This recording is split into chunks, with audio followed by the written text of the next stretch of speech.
My father was an alcoholic, and there was a lot of anger and a lot of fighting, and he was very abusive to my mother. They always say if you want to get out of this mess, you got to go within to get out. Being still is a skill, and every skill is learned in the same way, which is you have to practice. I say the same thing to my children. Get comfortable with being uncomfortable. Yes. And then it goes back to how you manage those things. You have to be willing to not know while you're learning and to be wrong and look stupid and not understand or know the answer in order to be an expert.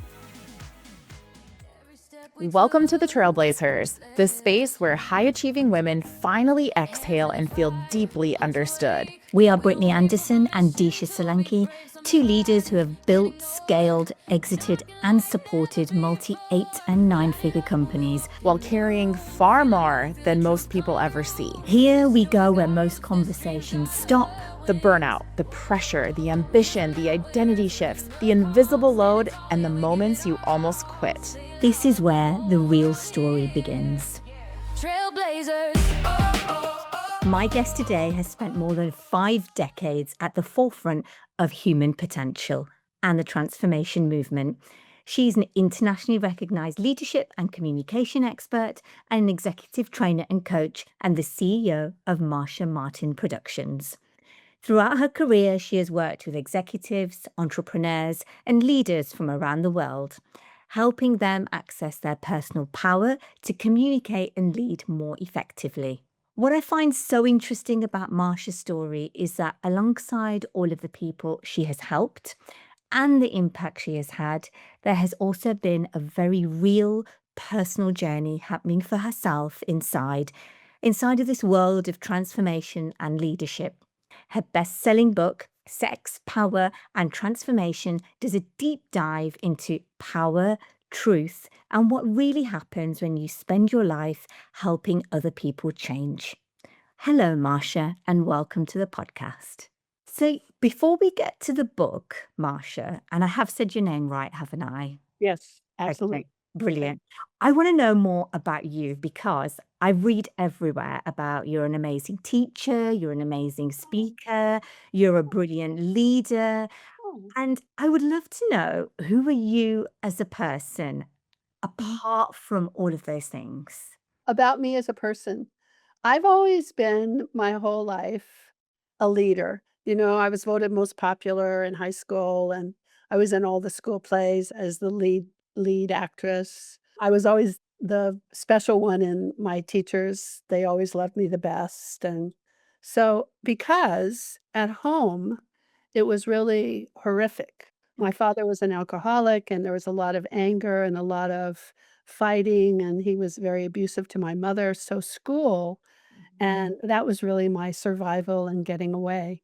And then when I was just past my teenage years, in my late teens and early 20s, I met my aunt, who was really a distant cousin, but we called her Aunt Gladys. And she was a holy woman. She was like a shaman. She was a clairvoyant healer and an esoteric astrologist. And so I interned with her as a young woman. And she told me my purpose in life was to teach people to love, which was interesting because I had remembered this incident when I was a very small child where my mom and dad were fighting, and it just frightened me so much, and that was just frustrating.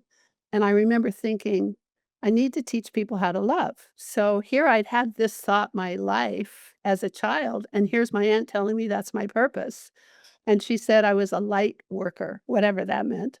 And so she taught me how to meditate, and she taught me about metaphysics, and she taught me all of the mysteries of life. And she had me really study all the world religions. She always said God was the same, but people had different ideas of how they translated that. And so if I were to be close to any other human being, I needed to know how they saw God. And to know that God was the same, it was just in their language, kind of like if you spoke French or you spoke Spanish, it was a different way of speaking, but you were all speaking.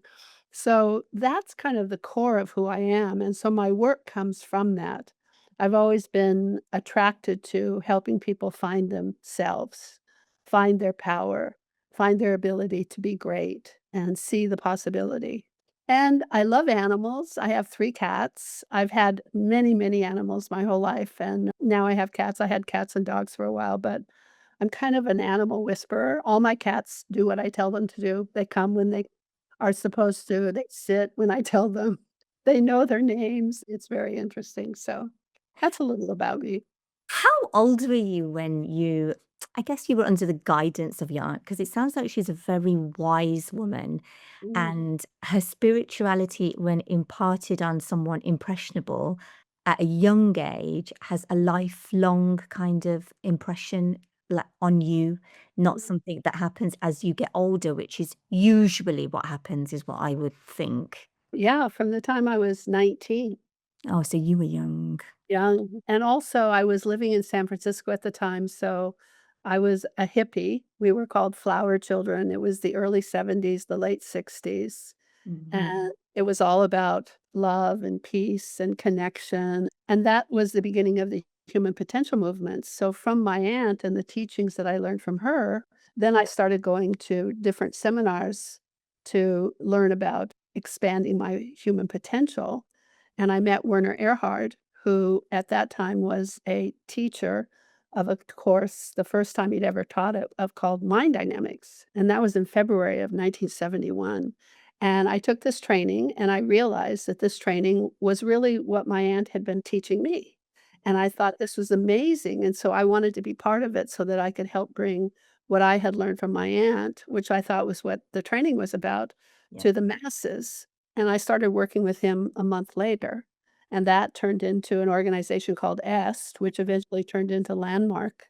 And the time that I was there for almost 10 years, I was the senior vice president and in charge of marketing and filling events and enrollment and sales and PR. And so I helped take the organization from the original 30 graduates to almost 1,000,000 graduates worldwide. Wow, Marcia, you've Wow. done some incredible work. I mean, the impact you've had on 1,000,000 graduates, and I bet it's more than that, and we haven't got to the more than that yet, is unbelievable, if I was honest. Because and I'm a Hindu, so I don't practice a particular faith, and there's lots of, I don't know, misunderstandings around faiths, I think, as well, right? So I would describe myself as a very spiritual person Yes. and inclusive, right? And then for you to be able to bring that into the transformation space and for people to sit and listen to you and go on and learn from you too is something incredible, to be fair, because it's a difficult teaching to get across if you don't have the right words and the right experience and all of those things. And I think it has to do with vibration and light also, a consciousness that a human being has, because consciousness expands. Mhm. And some of us are more open, or we call them old souls, right? That have been through a lot of different times. And I don't know, it was one of those things that always was emanating from me. Yep. And I know it's because I learned from an early age how to go within. Yeah. You know, they always say if you want to get out of this mess, you got to go within to get out. And Mhm. most people think that they need to go out. They think they need to find someone that has their answer. Yeah. And that's, I think, one of the problems with enlightenment, and like you say, teaching people the essence of what it means to be a human being and to know what spirituality is it's an inner journey. And when you connect at a deep place within yourself, and you have to go through your own fears and your own doubts and your own kind of craziness of your head and your mind before you can get in touch with your higher self. But when you get in touch with your higher self, something happens where it flows through you, and you come from that wisdom and knowledge that passes through you that connects us, each of us to each other, is how I look at it. And so it's that thing that's always been there for me. And of course, got expanded when I met my aunt. And then with Werner Erhard, he was an amazing teacher, a brilliant man. And, you know, everybody has light and dark. Yeah. And every teacher has, you know, things that we're frustrated about. But I think what Werner taught me was the same as my aunt, which was to go within and to find the inner wisdom. And so here we are. There's two very interesting concepts which many of our listeners may not understand that you've mentioned a few times is one is inner self and one is your higher self. When you say both of those terms, what do you mean? Well, first of all, I'll give you a metaphor that works for me. I like to put things as simple as possible. You know, when the ocean slams up against the cliffs Mhm. when it comes to the shore, there are sprays of the ocean that come out and form individual droplets of the bigger ocean. Yeah. Those individual expressions, it's still the ocean, but Mhm. it's its own individual expression. And I think human beings are an individual expression of the greater wisdom or whatever God is or whatever higher power is or whatever universe is or wherever it comes from. And so I'm my own individual expression. You're your little individual expression. But we're connected. It's not that we're separate. And where you can find that connection is if you go within. So that's what I mean by your higher self is you're connecting to the consciousness that connects all of us. Yeah. And the pathway to connect to that and access that inner power is to go within, not to try to find an answer outside of yourself. But a lot of people don't know that. And then, I always laugh because there's two ways we learn, I think. One is we learn through the mind, which is we learn by understanding something. Yep. The other way is we learn through our body and our mind are separate, although they're connected.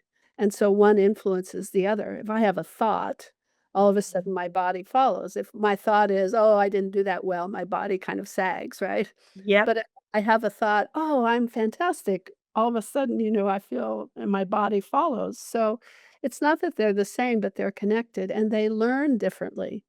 Where your mind learns through understanding something, I can explain something to you and your mind gets it. But your body learns through practice by doing something, like when you learn to ride a bicycle. Yeah. So, when you got on the bicycle, your dad or your mom had probably already told you how to ride a bicycle and I explained it quite I can't thoroughly. ride one, and my dad didn't permit that. Okay, well then maybe you play the piano or the guitar or something you do that you do now well. You started as a beginner. Yeah. And your body needed to know how to do it, and the only way your Mhm. body could learn was through practicing it over and over and over. Mhm. Whereas your mind gets it as an understanding, but doesn't get it Yeah. as an embodiment. So meditation is the same thing, and meditation is the skill that one learns how to go within oneself, but one has to learn that skill, how to go within, because when you go within, you get in touch with your fears and your doubts and your craziness and all of your thoughts and the madness of your mind. And, then you wanna stop and you get jittery or you itch or you need a glass of water or you think you have to go to the bathroom. There's all sorts of things that make us not wanna be still. Yeah. But being still is a skill, and every skill Mhm. is learned in the same way, which is you have to practice. So a lot of Mhm. people don't learn meditation because they give up too soon. They say, "Oh, I can't do this." And Mhm. then they stop. Whereas they're actually doing it, even if the first time they do it, they can't be still and their mind is crazy. That's how you first rode a bicycle or played the guitar or the piano. You didn't start off playing the piano by playing Chopin, you started with chopsticks, right? Yeah. So it's the willingness to be a beginner. And that's another thing. People don't want to be beginners because human beings are thrown to wanting to be right, look good, and know the answer. Yep. Well, beginners don't look good, are wrong most of the time, and they don't know how.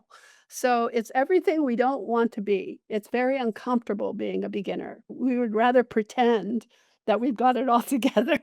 And you have to be willing to not know while you're learning and to be wrong and look stupid and not understand or know the answer in order to be an expert.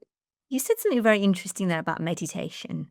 Mm. So this is something I know I should do more of, right? And I bet there's plenty of entrepreneurs and leaders like me who are like, oh, I should definitely do more of that. And I don't mean it in a light way in terms of like I take it seriously. I know what the logical part of my brain knows the benefits of what meditation will do for me, right? What would you say to someone like me who's listening?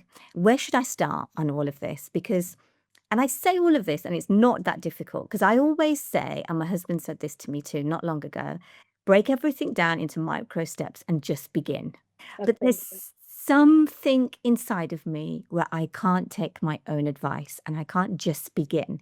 And you said something that really resonated with me, which is you have to be still. That's something I find really difficult, right? So right now I'm sat on a wobble stool because I can't sit still. But I don't want anyone to know that I can't sit still for the life of me.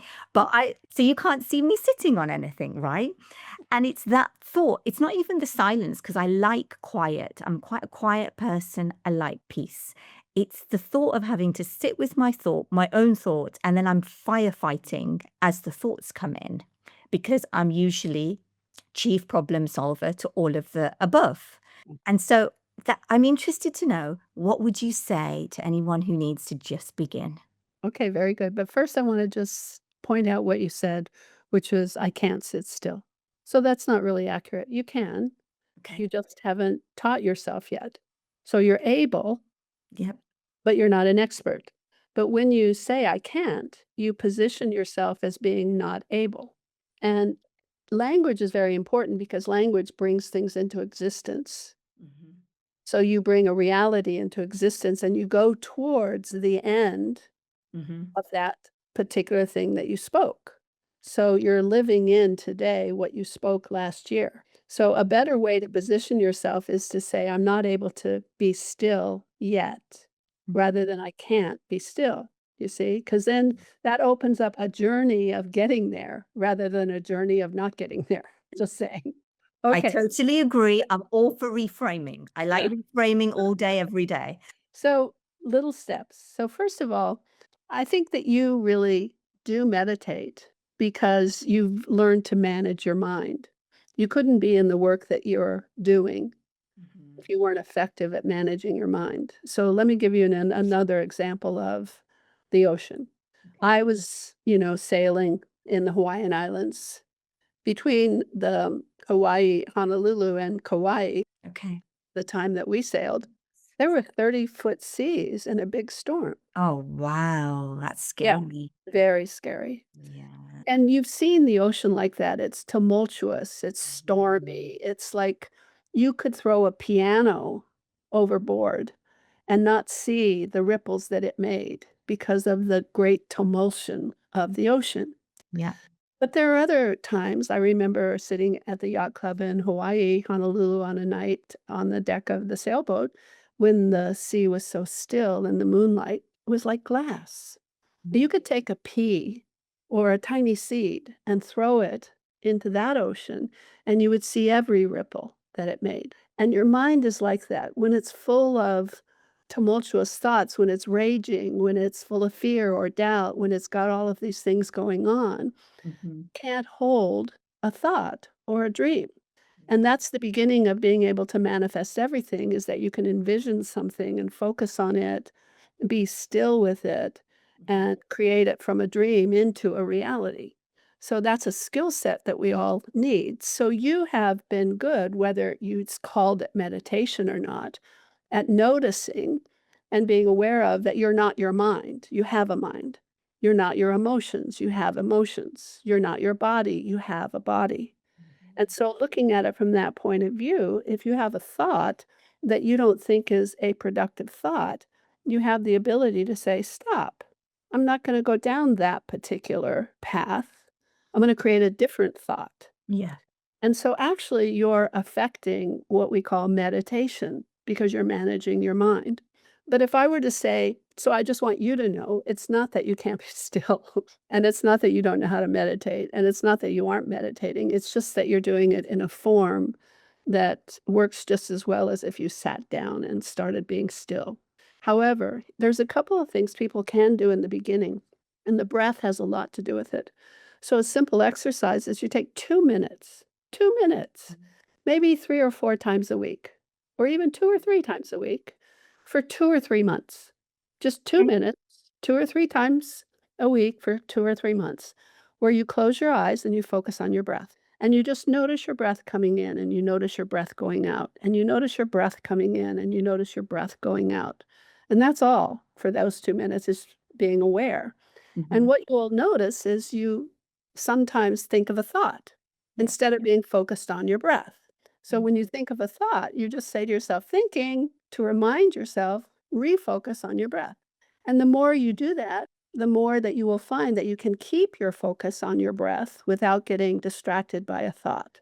Now, Mhm. what happens over that period of a couple of months, if you just do that a couple of minutes, a Mhm. couple of times a week for a couple of months, what you'll notice is that things that used to upset you don't upset you anymore because you have cleared out some things by that exercise that used to cause your mind to be raging. And Yeah. you're in the direction of creating that nice, just beautiful, still ocean for your Mm. mind. And that's the place you want your mind to be, that you want to give it a thought to Mhm. focus on to be able to create. So that's a beginning step. Here's another beginning step. Take maybe twice a week a walk in nature, quiet, where you're with the trees or the flowers, somewhere where you're by yourself. You still can be moving, but you're actually still while you're moving. You're thinking of the water that you're walking by or smelling in the leaves, how the fresh forest smells, and you're just quiet and you're not talking to anybody, you're not listening to music, you're not going to the bathroom, you're not eating snacks. You're just quietly walking one on one in the nature. That's a form of meditation. And after a while, you get to a place where you're willing to sit for 5 or 10 minutes with your eyes closed, focused on something. You can focus on a flower, Yeah. you can focus on a river, you can focus on an animal that you love, and just allow yourself to relax and be still. It's a good thing to call people, instead of human beings, human doings, because we're hardly ever just being, we're always doing something. So, but here's the thing that's so important, if you realize that, when you iron a shirt, Mhm. you always plug the iron in, don't you?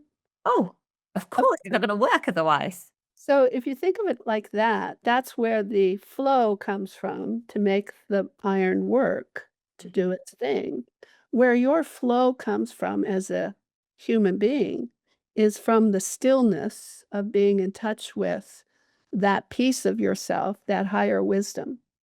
So Mhm. you need to reconnect every once in a while. You need to plug the iron in to help cleanse whatever it is you're going through, the stress or the fear or the doubt, so that it can cleanse that out so that the human being of you, your body, your mind, your emotions work productively.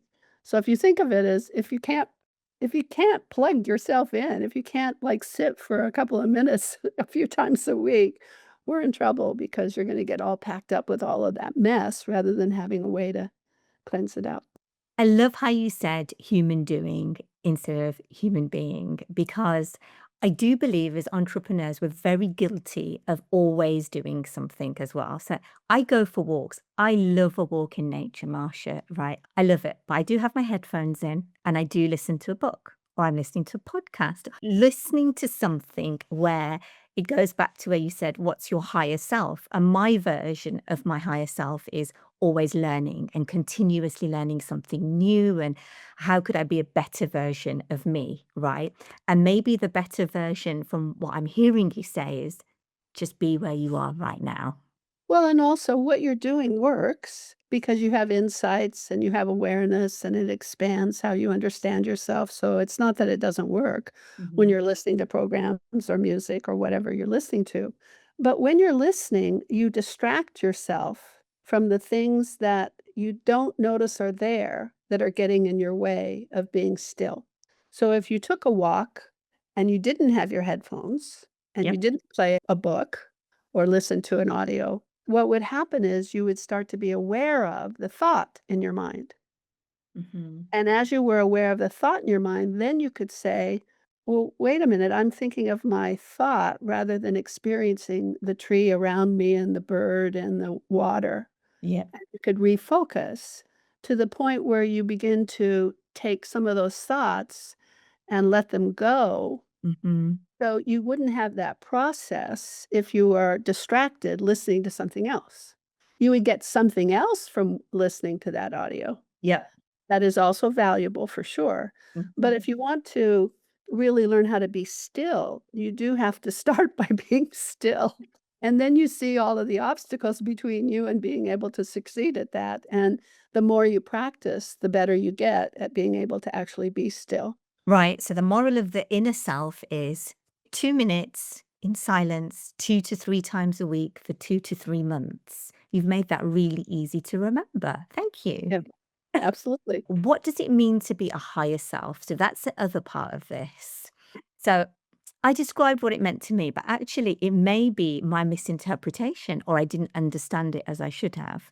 To always be improving, be a better version of me. What would you say being a higher self is? Well, I think of my higher self as the ocean when it's crashing against the rocks, where I'm the individual expression. Hmm. So I'm separated. But when the splashing gets done and the ocean comes back, it's all connected again. You see? Yep.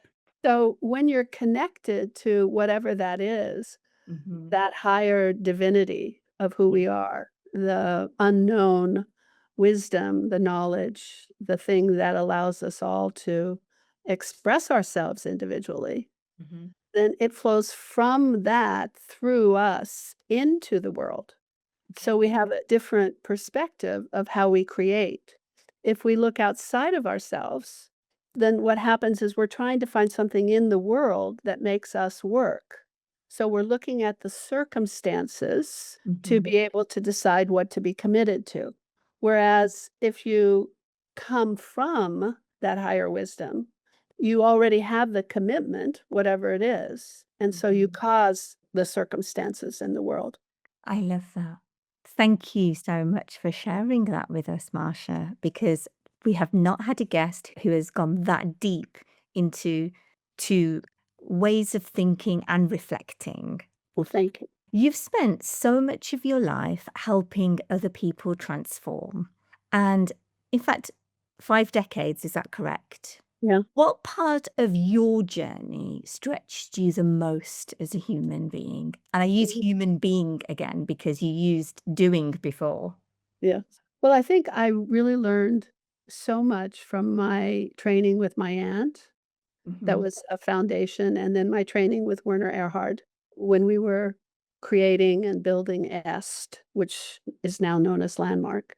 Those trainings were remarkable in terms of getting me in touch with the truth of what's right for me, how I can be effective, how I can contribute in the world, what's important, Yep. how things come into existence, how to build something, whether it's a house or a dream.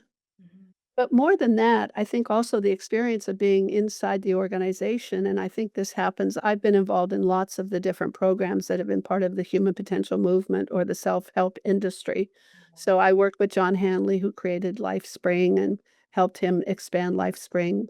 I worked with Tony Robbins. I managed his company for 2 years when he was on the West Coast, and I helped take him national, and I helped him launch his first book, Unlimited Power. I worked with Marshall Thurber when he created Berkman Business School that became Money and You, and I work with Doria Cordova, who runs Money and You now. So I was mentored by some of the great visionaries, Buckminster Fuller, and even in Hollywood, Jerry Weintraub, one of the great producers of all time, the guy that made Karate Kid and all the Oceans movie and Traffic and, Aaron Brockovich. So I've had really insanely powerful, amazing visionaries teach and train me. And Mhm. I think one of the things that is most important is I learned that to be uncomfortable is something to strive for, where most people strive to be comfortable. Yeah. And so whenever because that's where growth takes place. Growth doesn't take place in the comfort zone. Okay, that's where vacation takes place, and vacations get boring after a couple weeks, so really, this universe, if you look at nature, you'll understand how everything works. And one of the things that's true about nature that tells you it's true about you is everything is either expanding or contracting. Nothing is ever stopped, and we always think, "Well, when I get there, it'll Yep. all be okay." When I get done, Yes. then I'll be okay. Do you see? And we strive to get to this place where it's over and I'm comfortable. When what's really true about the universe is it's never over. It's always in process. And you're either expanding or contracting along the journey. And in those times of expanding and contracting, you're learning. And so I've learned very importantly, that it's wise to keep myself uncomfortable, to do the things I'm afraid of, to take a risk when I'm doubting myself. And it's more of a habitual thing now. It needed to be a choice in the beginning, but having been trained in it for so long, I always go, "Oh God, I guess I'm gonna have to do it because I don't want to." And I think that has been very instrumental in causing me to be the person I am today. And that's very valuable life lesson too. And I say the same thing to my children. Get comfortable with being uncomfortable. Yes, yes, Right. And then yes. it goes back to how you manage those things. So my kids always say, "Oh, but mom, it makes me really anxious." I'm like, then we have to learn how to manage the anxiety of becoming uncomfortable. And something my grandma always used to say, and she was a very spiritual person, is there's one thing is for sure: when you are born, you will exit this world. And the second one is change is constant. You Yep. mustn't get comfortable, right? It's growing up with that mindset of not only being uncomfortable, but change is coming. You just don't know when it is. And maybe you should be, it's best to be equipped with how you're going to handle the change rather than it comes out of the blue, right? Well, I think parents are lucky. I don't have children. I feel like I have 10,000 children, to tell Oh, you the you truth. definitely do. But when you have your own children, I think that parents think they're telling children for the children's sake. But really, you're telling the child for your sake. You listen to what you're saying and apply it to yourself, and everything would be a lot better for sure. Oh, I totally agree with you. I don't Yeah. disagree at all. Because one thing's for sure is that as parents, we have to reinvent ourselves quite a bit I bet. as you're raising small children all the way to adults and Yes, beyond, right? yes, yes. Your book, which I want to touch on now a lot, is Explore Sex, Power, and Transformation. Well, my book is called Sex, Power, and Transformation, but it's really exploring this the inside story behind the rise of the self help empire told by the woman who helped build it. Now, I'm going to read just a paragraph or two here. If I do this, you'll want to read it thoroughly because I know you're just starting. This is the prologue and how this starts. This is a story of power and transformation, of miracles and manipulation, of profound healing and terrible abuse. But mostly, it's a story about patterns, the ones that shape us, trap us, and sometimes, if we're lucky, set us free. During the 1970s, a cultural revolution swept through America. They called it the Human Potential Movement, and San Francisco was its beating heart. Born from the ashes of 1960s counterculture, it promised something irresistible, that each human being's potential was largely untapped, and if developed, would lead to greater happiness, creativity, and fulfillment.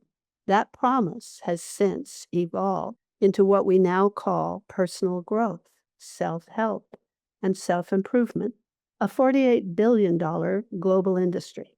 I was there at the beginning when it was still raw and real and dangerous with possibility. So, this is my memoir. I happen to be on the front lines and a key architect with many others that were my teammates and mentors who actually built and created and caused the human potential movement to come into existence as the self-help industry it is today.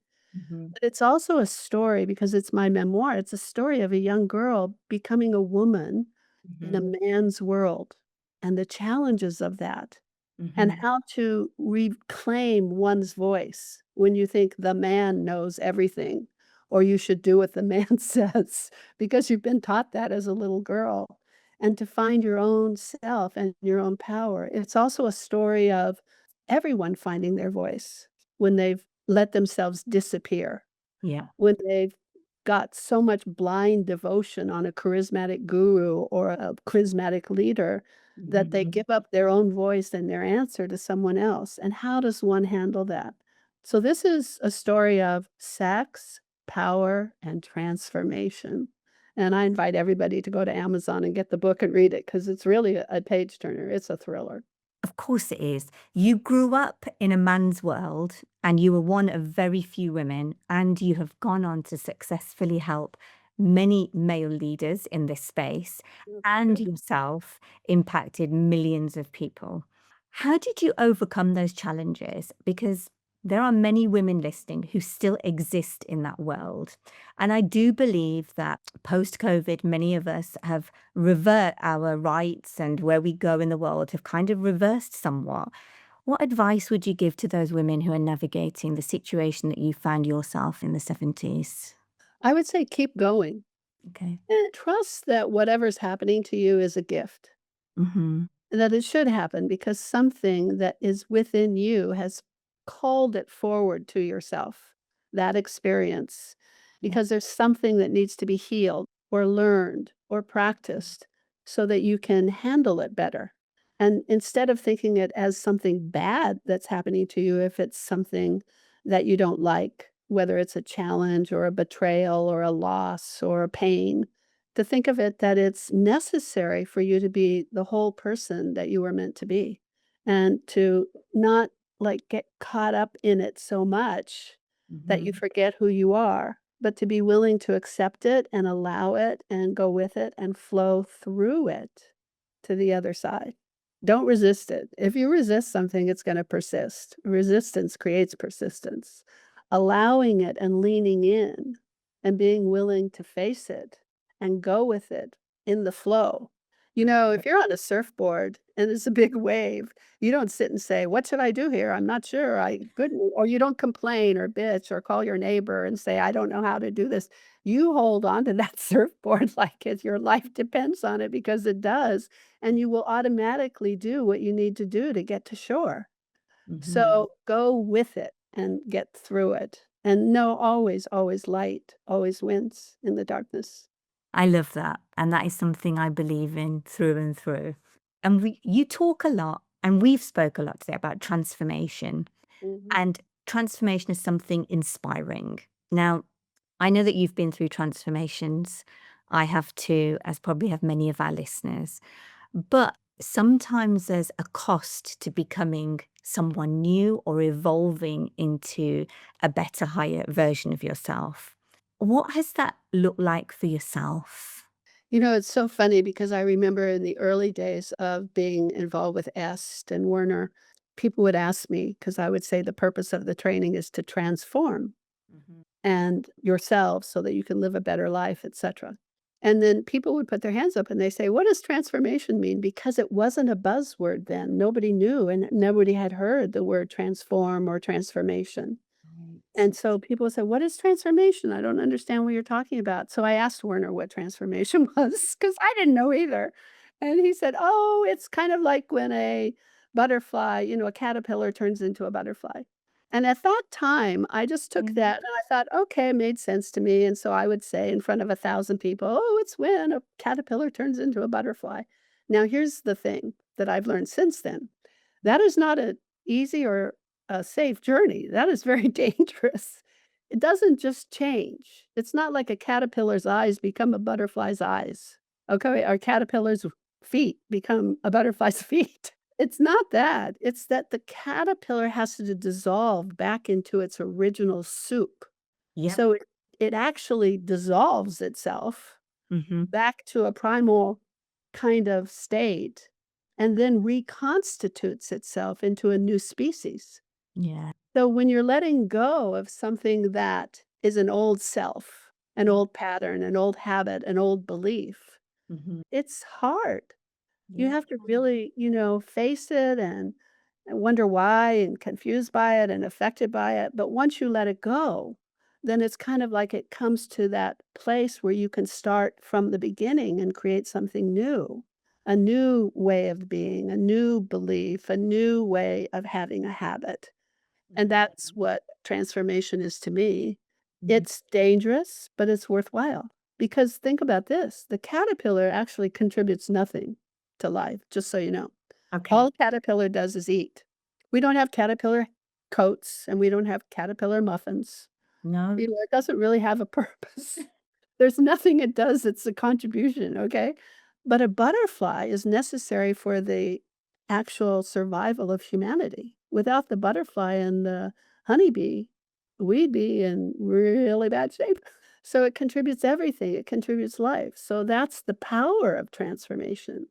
And if you can see that if you give up an old part of yourself that Yeah. isn't working, Yeah. that's not producing, that this new part that you create can actually contribute so much more, then it's worth the discomfort and the danger.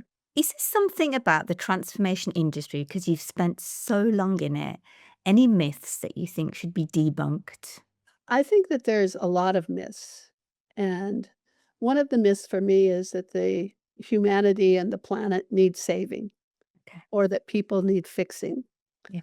I think you're perfect the way you are. And many times you're not in touch with that perfection.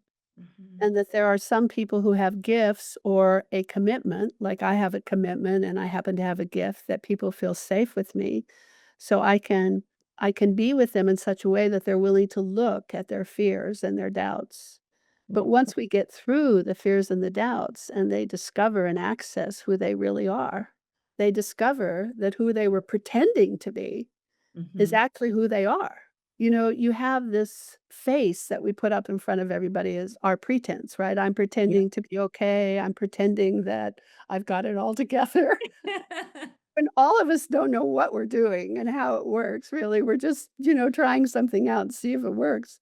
But if you drop your pretense, what you get in touch with is all your fears.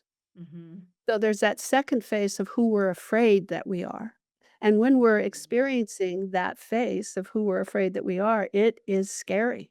It feels real that we really aren't enough, that we can't do it, that we're too small, that we're not good. All of those fears feel real. So Mhm. my work has been to assist people through that with awareness by asking them questions and being there with them and sharing my experiences and story, not giving them my answer, Yep. but giving them a space to find their own answer, that they get through their fears. And then what you do is you get in touch with who you really are. And who you really are looks exactly like what you were pretending, except the Mhm. experience of being it rather than pretending it is totally different. When you know you're okay, Yeah. it's totally different than pretending everything's okay. So. I assume it's because there's some sort of alignment there. So it feels like you're just you all the time. I don't like to use the word just you because you said something really interesting before is you are good enough the way you are. And I do think many of us, me included in this, do feel like that there has to be a disconnect between who I really am and how I show up because maybe I'm not good enough. And it's that little voice in your head that goes, this is how everybody else is showing up. If I show up like that, how will I be perceived? So it's more a perception thing than a feeling of self worth. Well, again, I think one of the myths is many of the people in the transformational industry relate to you as if you do need fixing, Yes, that's as if right. as if you're not okay and I have the answer for you. If you take this program, if you take this training, if you read this book, then everything's Mhm. going to be okay. There's a different way for me and always has been that I look at that you are totally okay Mhm. and you have obstacles to experiencing that. So Yeah. you're not in touch with it and you can't come from it. Hmm. And so when you do show up, sometimes you show up kind of a mess, right? Yep. But if you knew who you really were and you were trained in how to let go of some of those challenges or some of those obstacles that are in your way of experiencing who you really are, then you would show up expressing your full potential. And that takes time. Yeah. But I think that's one of the myths for me is that people need fixing. They don't need fixing. What they need is to find their answer.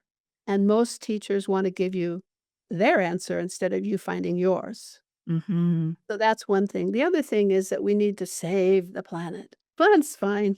The life's going to go on. It's going to work. Everything's as it should be. It's all good. But how we operate in sync with the planet needs to be readjusted. Yeah. How we operate, how we feed our bodies, how we feed the earth, how we take care of the earth, the way that we need to be in sync with the way the earth is, the planet and humanity, Needs a little bit of adjusting for sure, I think. Mutual respect is the way I see it sometimes. Yes, that's very good. Even though the earth and the planet may not have feelings, it's important to respect, right? I'm not sure that the earth doesn't have feelings. Okay. I'll go with that actually for today.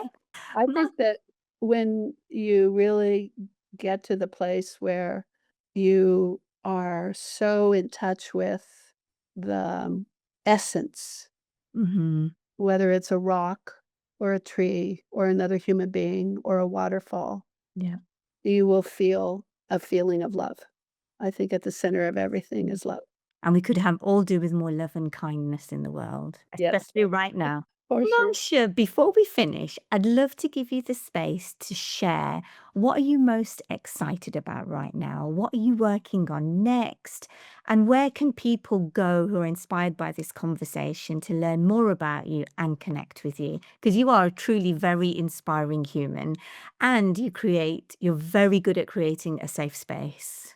Thank you so much. That really means a lot to me, really. Thank you. People can get in touch with me and find out about how I can work with them by going to my website, which is marciamartin.com. And it's MarciaMartin.com. And there you will find all of the access to get a discovery call with me or how to contact me. You'll find out about the digital trainings that I have available and also the membership club that you can participate in. You'll find out how to get the book. You'll find out about my corporate trainings. And I love working with entrepreneurs and especially women, but I love working with all entrepreneurs, people, men and women that are creating businesses, that are raising a way for others to have a vocation, that are contributing in the world. And I find that most teams don't understand what a team really is. They think it's a bunch of people, individuals in the same room or in the same department. And so what I do is I go into corporations and I create organizational cultural change and transformation. Mhm. I have a 3-day course for entrepreneurs and their senior leaders that really starts the whole thing where they can be aligned and have the same commitment and really just get championship performance from their teams, and that's what I love doing right now. And my book. I want everybody to read my book because I think it's a good story whether you're in transformation or you're in you're a zookeeper. It doesn't matter. Everybody has fears and doubts. Everyone's been betrayed. Everybody's wondering who I'm gonna be when I grow up. Everybody faces challenges. And somehow this book is magic. I don't know. I didn't use AI and I didn't have a ghostwriter. It just came through. And I think part of it is I've been a speaker all my life, so I know how to communicate and connect. But this book is even I get excited by this book. I've had to read it so many times for the editing process, but each time I'm totally I'm captivated. It's riveting. So I hope people get my book. And for everyone listening, we will link Marcia's book, Sex, Power and Transformation, in the show notes, along with where you can find her. Marcia, thank you so much. It has been such a thoughtful and honest conversation. And I know that so many women listening will see parts of their own journey in what you have shared today. Thank you so much for being with us on the Trailblazers. Thank you, and God bless you and that contribution you make in the world. If this episode supported you, share it with a woman you respect and want to lift up. Join our free TrailblazeHers community, the space where high-achieving women finally feel met. You'll find the link in the show notes. Until next time, keep moving forward, keep listening to yourself. And remember, you deserve support too.